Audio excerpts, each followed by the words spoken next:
Deputy Minister in the Presidency, uMinister Kenny Morolong, ozoba ingxenye yalo mcimbi esiyoba nawo ukuzama ukulwisana ubugebengu.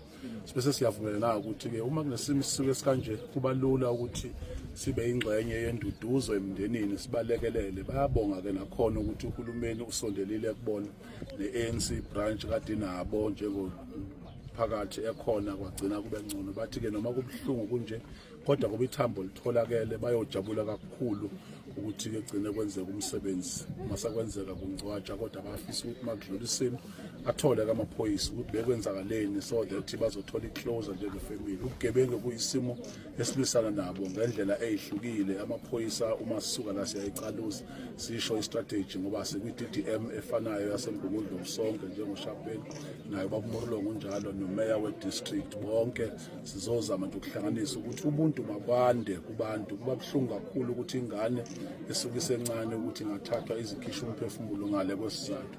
Izimo ezinjalo kwesifuna amaphoyisa akwazi asisungule phezulu bese okwenza lokho ke namhlanje siyabonga kakhulu. Well, this morning we are paying our respects to the Nzimande family following the loss of life of their 9-year-old. As a father of a 9-year-old, I find it quite unfathomable that criminals would cut short the promising life of a 9-year-old. We convey our deepest and most profound condolences to the Nzimande family. The leadership will continue to liaise with the family. We are encouraged that the police are following on the leads, and we trust that justice will be dispensed without fear, favor, or prejudice.